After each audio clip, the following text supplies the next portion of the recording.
So we will now discuss the accounting standard number 18, related party disclosure. Okay.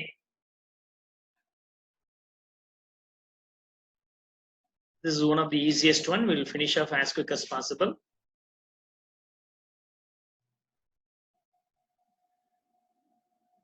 Related party disclosures and Ind accounting standards 24. Ind accounting standards 24.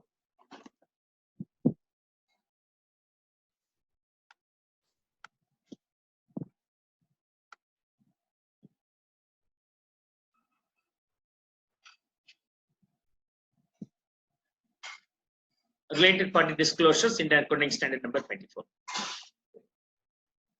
Related party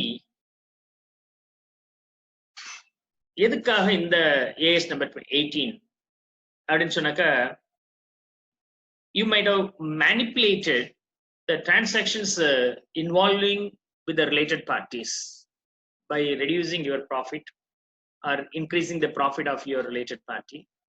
So from that you could evade the tax and other things also. So in order to avoid those things, நீங்க யாராவது related partyக்குள்ளார நீங்க ஏதாவது transaction பண்ணீங்கன்னா அதை disclose பண்ணணும் அப்படின்னு சொல்லி இருக்கிறாங்க.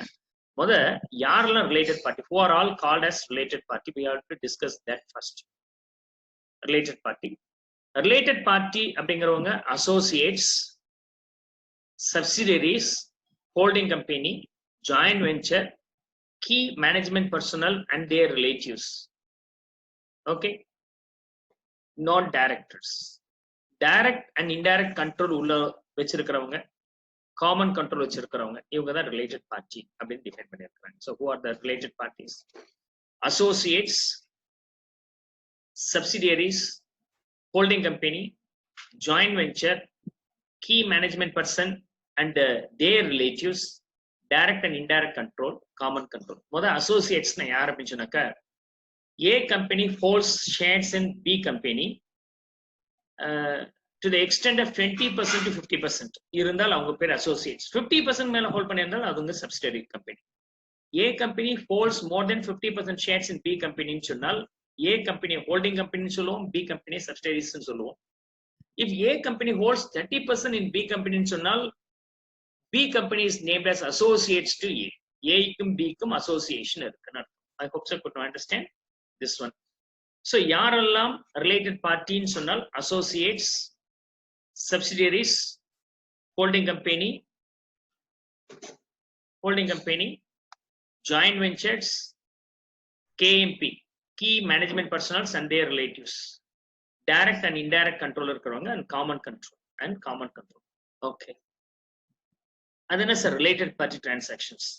இவங்க கூட நீங்க என்ன transactions பண்றீங்கன்னு பார்க்கலாம். Number 1, either buying இருக்கலாம் அல்லது selling of goods இருக்கலாம், purchases or sales, or buying and selling of assets இருக்கலாம். assets நீங்க வாங்கலாம் இல்ல assets விக்கலாம்.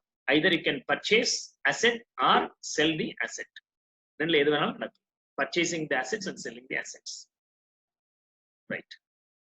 lending and borrowing இருக்கலாம். company A lends to B or borrow from B. ரெண்டுமே related party means transactions தான். guarantee for loan இருக்கலாம் இல்ல collateral security ஆக கொடுத்திருக்கலாம் இல்ல வாங்கி இருக்கலாம். லீசிங் பண்ணியிருக்கலாம் இல்ல ஹையர் பர்ச்சேஸ் பண்ணியிருக்கலாம் இல்ல லைசன்ஸ் ஃபார் எனிதிங் கொடுத்திருந்திருக்கலாம். எது பண்ணியிருந்தாலும் that will also come here. and transfer of research and development know how அதுவும் இங்க வந்திருக்கலாம். so related party னா யார் டிஃபைன் பண்ணியிருக்காங்க, அவங்க கூட இந்த related party transaction நடந்துச்சுன்னா அதை நீங்க டிஸ்க்ளோஸ் பண்ணிருக்கணும். so you have to disclose. so who are called related party? what sort of transactions are involved between these two அப்படிங்கறது நம்ம லிஸ்ட் பண்ணியிருக்கோம். இதுல எது சேராது அப்படின்னு சொன்னா எக்ஸெப்ஷன்ஸ். இன்ஃப்ளூயன்ஸ் பண்ண முடியாது.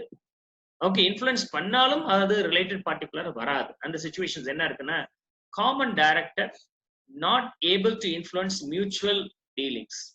ஏ is the common director in XYZ limited and IJK. As XYZ and IJK ரெண்டுலயுமே அவங்க காமன் டைரக்டரா இருக்காரு ஏங்கிறவர். ஆனா ஏவால XYZ தனிப்பட்ட முறையிலையும் இல்ல IJKயும் அவங்களால கண்ட்ரோல் பண்ண முடியாது. though he is common director, between these two he cannot control அப்படின்னு சொன்னாக்க this related party disclosure is not required. and related party கிடையாது. எனக்கு ஒரே ஒரு கஸ்டமர் தான் இருக்கிறார், நான் அவர்கிட்ட தான் விற்கிறேன், அவர்கிட்ட இருந்து எல்லா ப்ராடக்ட்டும் சேல் ஆக போகுது அப்படின்னு நானும் ஒரு ரிலேட்டட் பார்ட்டியா? No. Because of non availability of single other customers, non availability of other supplier, franchisers, இது வந்து நம்ம ரிலேட்டட் பார்ட்டின்னு சொல்ல முடியாது. ஸோ சிங்கிள் கஸ்டமரா இருந்தாலும் சரி, சிங்கிள் சப்ளையரா இருந்தாலும் சரி, சிங்கிள் பிரான்ச்சைசியரா இருந்தாலும் சரி, அது ரிலேட்டட் பார்ட்டி கேட்டகரியில வரணும்னு அவசியம் இல்லை. வேற உறவே இல்லை, ஒருத்தர் தான் அப்படிங்கறனால ரிலேட்டடாக இங்க கன்சிடர் பண்ண முடியாது. கடன் கொடுக்கிறவங்க, finance providers will not be the related party.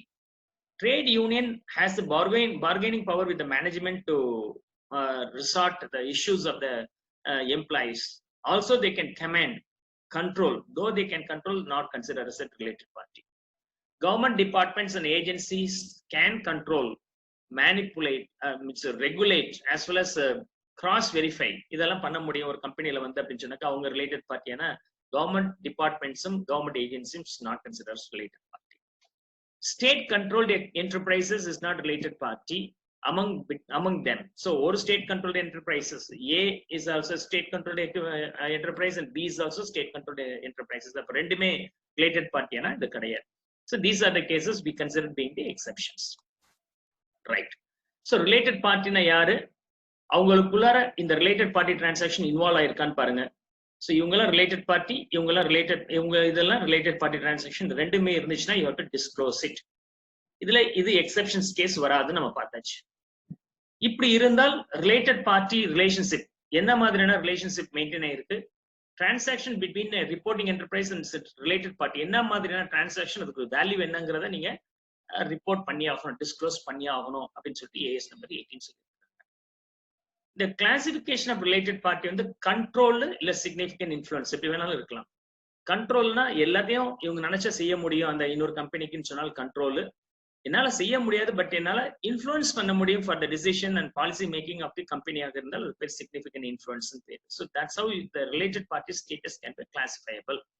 எப்ப இது கண்ட்ரோல், எப்ப இது சிக்னிபிகன்ட் இன்ஃப்ளூயன்ஸ் வரும்னு சொன்னால் ஹோல்டிங் சப்சிடரி கம்பெனி ரிலேஷன்ஷிப் வந்துச்சுன்னா ஆட்டோமேட்டிக்கா அது வந்து கண்ட்ரோல்ல வந்துருது. அதாவது 51% மேல ஷேர் ஹோல்ட் பண்ணி இருக்கிறதோ, இல்ல composition of board of directors இவங்களால 51% மேல வச்சிருந்து மோர் தென் 50% இவங்களால ஹேண்டில் பண்ண முடியும்னு சொன்னாலோ, இல்ல சப்ஸ்டான்ஷியல் ஓட்டிங் பவர் இவங்கள்ட்ட இருந்தாலோ 51% மேல, either 51% of share holding by way of composition of board of directors or substantial voting power, இந்த ரெண்டு கேஸ்லயும் ஹோல்டிங் சப்ஸ்டிட்யூட் ரிலேஷன்ஷிப் இருந்துச்சுன்னா ஆட்டோமேட்டிக்கா அது கண்ட்ரோல்னு அர்த்தம். இல்ல சார் என்னால போர்ட் ஆஃப் டைரக்டர்ஸ் கிட்ட என்னுடைய ஒரு ஆளை டைரக்டரா போடுங்கன்னு சொல்லிட்டு ரெப்ரசென்ட் பண்ண முடியும் அப்படின்னு சொன்னா இது பேர் significant influence. Material inter company transactions, ஒரு கம்பெனிக்கு இன்னொரு கம்பெனிக்கும் பையிங் அண்ட் செல்லிங் வந்து கிட்டத்தட்ட 90% ஒரு கம்பெனிக்கு இன்னொரு கம்பெனிக்குள்ளார தான் நடக்குது, வெறும் 10% தான் சார் வெளியில இருந்து வருது அப்படின்னா A company supplies 90% material can influence the other purchaser. So இவர் ஸ்டாப் பண்ணாரு, அவருக்கு மெட்டீரியல் கிடைக்காம போறதுக்கு வாய்ப்புகள் இருக்கு. So majority material is supplied by him அப்படிங்கும்போது he has significant influence. Participation in policy making, dependence on technical information. இந்த product ஒரு ப்ராடக்ட் நான் மேனுஃபேக்சர் பண்றேன்னா அதுக்கு எக்ஸ்ங்கிற ஒரு கம்பெனி கிட்ட இருந்து கொடுக்கக்கூடிய டெக்னிக்கல் நோ ஹோ பேஸ் பண்ணி தான் பண்ண முடியும், இல்லைன்னா பண்ண முடியாது, அவர் நம்பி தான் நம்ம பண்ண வேண்டியதா இருக்கு அப்படின்னு சொன்னாக்க டிபெண்டன்ஸ் பேரு. அப்ப அந்த டெக்னிக்கல் நோ ஹோ யார்கிட்ட இருக்கோ அவர் வந்து having significant influence over this கம்பெனின்னு அர்த்தம். இன்டர்சேஞ்ச் ஆஃப் மேனேஜரல் பர்சனல், இந்த கம்பெனில இருந்து அந்த கம்பெனிக்கும் அந்த கம்பெனில இருந்து இந்த கம்பெனிக்குள்ளார மேனேஜ்மெண்ட் பர்சனல்ஸ் ஈஸியா மாத்திக்க முடியும் அப்படின்னு சொன்னாக்க அவங்களுக்குள்ளார மீன்ஸ் இவர் சொல்றது அவர் கேட்கறாங்க, அவங்க சொல்றது இவங்க கேட்கறாங்கன்னா தென் சிக்னிபிகன்ட் இன்ஃப்ளூயன்ஸ் இருக்குன்னு அர்த்தம். So classification of related party, it's all very simple. So let us summarize the concepts here. Related party na யாரு, அவங்களுக்குள்ள என்ன மாதிரியான டிரான்சாக்ஷன் நடக்கலாம், ரிலேட்டட் பார்ட்டி டிரான்சாக்ஷன்ஸ். இதுல சேராத விஷயங்கள் எக்ஸெப்ஷன்ஸ் என்ன. So these are the 3 blocks. இந்த டிஸ்க்ளோஷர்ல வரும்போது ரிலேட்டட் பார்ட்டி ரிலேஷன்ஷிப் எப்படிப்பட்டது, அவங்களுக்குள்ள டிரான்சாக்ஷன்ஸ் என்ன மாதிரி நடந்திருக்கு, அதுக்கு வேல்யூ என்ன. அதே சமயத்துல ரிலேட்டட் பார்ட்டி எப்படி கிளாசிஃபை பண்ணலாம்னா கண்ட்ரோல் பேஸ் பண்ணி கிளாசிஃபை பண்ணலாம், சிக்னிபிகன்ட் இன்ஃப்ளூயன்ஸ் பேஸ் பண்ணி கிளாசிஃபை பண்ணலாம். Holding subsidiary வந்துச்சுன்னா அது கண்ட்ரோலா வந்துருது. So this is the main case. Let's see some illustrations here. Okay. Disclosure requirement என்னன்னா நீங்க disclose பண்ணி ஆகணும்னா due to control there is no transaction and there is no transaction. Control இருக்கு, transaction இல்ல. Okay. Name of the related party and nature of relationship. Okay, control இருக்கு, ஆனா அவங்களுக்குள்ள transaction நடக்கல. ஏக்கும் பிக்கும் கண்ட்ரோல் பண்ணிக்க முடியும், ஆனா அவங்களுக்குள்ள எந்த ரிலேஷன்ஷிப் நடக்கல அப்படின்னு சொன்னாக்க name of the related party, nature of relationship நீங்க டிஸ்க்ளோஸ் பண்ணிடணும். Due to significant influence but there is no transaction. Control இருந்து டிரான்சாக்ஷன் இல்லைன்னா ரிலேஷன்ஷிப்பை சொல்லணும், ஆனா டிரான்சாக்ஷன் இல்லாதனால மற்ற விஷயத்த சொல்ல வேண்டிய அவசியம் இல்லை. சிக்னிஃபிகன்ட் இன்ஃப்ளூயன்ஸ் இருக்கு, ஆனா டிரான்சாக்ஷன் இல்லைன்னா டிஸ்க்ளோஸே பண்ண வேண்டாம். ரெண்டுமே இருக்கு. ஓகே, போத், அதாவது சிக்னிஃபிகன்ட் கண்ட்ரோலோ இல்ல சிக்னிஃபிகன்ட் இன்ஃப்ளூயன்ஸோ அண்ட் டிரான்சாக்ஷன்ஸும் இருக்கு.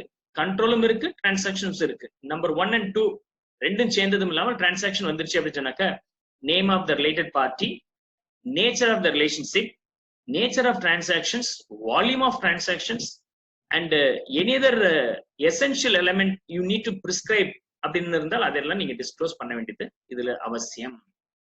Right, I hope so you can understand. So இந்த 3 ஆஸ்பெக்ட் மட்டும் நீங்க தெரிஞ்சுக்கிட்டா போதுமானது. டிஸ்க்ளோஸ் பண்றதுல என்னென்ன பண்ணியாகணும்? சிக்னிஃபிகன்ட் கண்ட்ரோல் இருந்தால் வேற வழியில டிரான்சாக்ஷன் இல்லைனாலும் name of the related party, relationship நீங்க மென்ஷன் பண்ணிருக்கணும். சிக்னிஃபிகன்ட் இன்ஃப்ளூயன்ஸ் இருந்துச்சுன்னா there is no transactions. Transaction இல்லைன்னா டிஸ்க்ளோஷர் மட்டும் தேவையே இல்லை.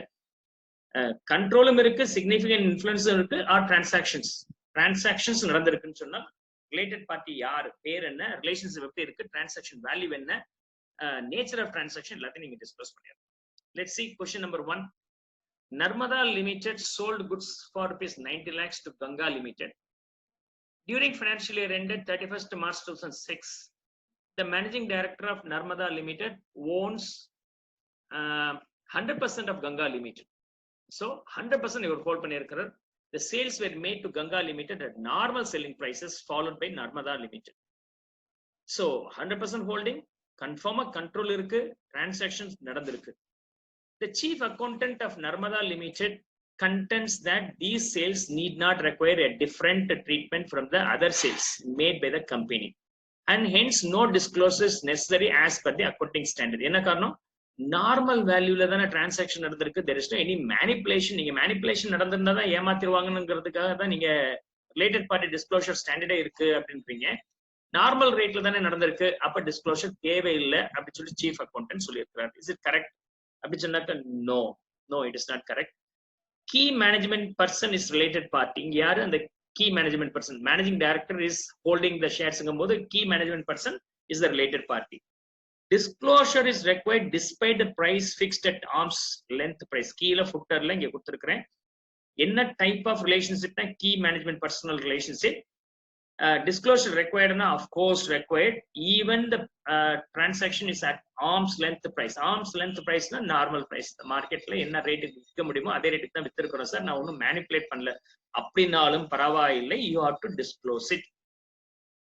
Second question, A Limited has two associates, B Limited and C Limited, and owns 25% of voting power of B and 30% voting power of C. அப்ப A வந்து B ல எவ்வளவு hold பண்ணி இருக்கிறாருன்னு சொன்னால் 25%, A வந்து C ல எவ்வளவு ஹோல்ட் பண்ணி இருக்கிறாருன்னா 30%. So A holds 25% in B and 30% in C. Would B Limited is considered a related party in financial statement of C Limited அப்படின்னு சொன்னாக்க ஏற்கனவே பார்த்தோம் இல்லையா? 20%க்கு மேல 50% குள்ளார இருந்தால் அசோசியேட்ஸ்ங்கிற ரிலேஷன்ஷிப் இருக்கு. ஸோ இங்க வரும்போது ஏயும் பியும், A holds 25% on Bங்கிறனால ஏயும் பியும் business Associates, A holds 30% on Cங்கிறனால ஏயும் சியும் ரிலேட்டட் பார்ட்டி. ஸோ ஏயும் பியும் பிசினஸ் அசோசியேட்ஸ், ஏயும் சியும் பிசினஸ் அசோசியேட்ஸ். இப்போ what about the relationship between B and சின்னா அவங்க கோ ரிலேஷன்ஷிப்ல இருக்கு, கோ அசோசியேட்ஸ், ரைட்? ஸோ கீழே ஃபுட்டர்ல B and C are related parties as business associates to A. B and A are business associates, C and A also business associates. And B and C also co-associates but not related party. And B is not having direct connection with the C as well as vice versa. So that's the related party case. So A to B and A to C only will be considered as business associates in question number. Then next question. Question number 3. Identify the related parties in respect of all the enterprises mentioned under AS number 18. X Limited holds 51% of Y Limited சொல்லி இருக்கிறாங்க. அப்ப X 51% Y ல இருக்கனால ரெண்டு பேருமே related party தான். கண்ட்ரோலே இருக்கு. Y limited holds 51% of the Z limited. அப்ப இவங்க ரெண்டு பேரும் related party. O limited holds 49% of Z limited. Okay, O limited 49% hold பண்ணதுனால அவங்க யாரு பிசினஸ் அசோசியேட்ஸ்ல வராங்க, மோர் தென் 50%. சொல்யூஷன்ல பாருங்க, இந்த ஃபுட்டர்ல X, Y and Z are related each other. ஏன்னா X Y ல ஹோல்ட் பண்ணி இருக்கிறார், Y Z ல ஹோல்ட் பண்ணி இருக்கிறார். X Y ஹோல்ட் பண்ணும்போது டைரக்ட் ஹோல்டிங், Y Z ல இருக்கும்போது indirect holding.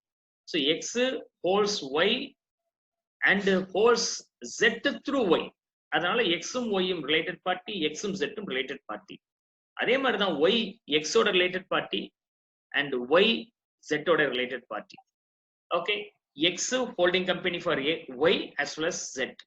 Y is holding company for Z and subsidiary company for X. Z limited is subsidiary company for Y. So இவங்க மூணு பேருமே related party தான். O and Z-ஓட கேஸ்ல வரும்போது O-ம் Z-உம் business associate ரிலேஷன்ஷிப்ல வருதுன்னா 20க்கு மேல 50 கீழே இருக்கனால பிசினஸ் அசோசியேட்ல. ஸோ ஓவும் Z-உம் ரிலேட்டட் பார்ட்டி. ஓக்கும் எக்ஸுக்கும் ஒய்க்கும் எந்த ரிலேஷன்ஷிப்பும் இல்ல. ஸோ கீழே வந்து XYZ are related to each other. O and Z are also related. கீழே ஃபுட்டர்ல நான் கொடுத்துருக்கிறேன். So O and Z are related. X and Y are not related to O. X-க்கும் Y-க்கும் O-ஓட கனெக்ஷன்ஸ் இருக்கானா இல்லைன்னு நம்ம சொல்லலாம். So this is what about the main case. The difference between AS and Ind AS is narrated here. Related party na yaar appadinu சொன்னாக்க any person and relative, close relative கூட வராங்க. AS number 24ல Ind AS 24ல close relative வரல. Close members defined under relative means in the Companies Actல that define பண்ணி close members na yaar appadinu சொல்லுங்க. இங்க close members relative கிடையாதுனால நம்ம இங்க consider பண்ண போறது இல்ல Ind ASல. போஸ்ட் எம்ப்ளாய்மெண்ட் பெனிஃபிட் இருந்தாலும் ஏஸ் நம்பர் 18ல கன்சிடர் பண்றோம். ஏஸ் நம்பர் 24ல போஸ்ட் எம்ப்ளாய்மெண்ட் பெனிஃபிட், அதாவது கீ மேனேஜ்மெண்ட் பர்சன் ரிட்டையர் ஆயிட்டார், அதுக்கு பிறகு அவருக்கு சேலரி கொடுக்குறாங்க இல்ல பென்ஷன் கொடுக்குறாங்க அப்படின்னு சொன்னாக்கா, சார் அவர் key management person sir related party அதை டிஸ்க்ளோஸ் பண்ணுமா அப்படின்னு கேட்டாக்க of course not required. Pension of course not required. Disclosure எதெல்லாம் டிஸ்க்ளோஸ் பண்ணோம்? Transaction value and outstanding balance if any. இங்க transaction value, outstanding value are appropriate proportion base பண்ணி நம்ம disclose பண்ண வேண்டியது இருக்கு. கீ மேனேஜ்மெண்ட் பர்சனுக்கு நீங்க ஏதாவது காம்பன்சேஷன் கொடுத்தீங்கன்னா ஏஎஸ் நம்பர் 18ல ஆக்ரிகேட் மட்டும் கொடுத்தா போதுமானது. தனித்தனியா ஒவ்வொருத்தருக்கும் எவ்வளவு கொடுக்குறீங்க, ஒரு 4-5 கீ மேனேஜ்மெண்ட் பர்சன்ஸ் இருக்கிறாங்க, எல்லாத்தையும் சேர்த்து கம்பைண்டா கொடுக்கலாம். இங்க வரும்போது aggregate except separate disclosure is required and appropriate மட்டும் காமிக்கணும்னு சொல்லியிருக்காங்க. This is the difference between AS number 18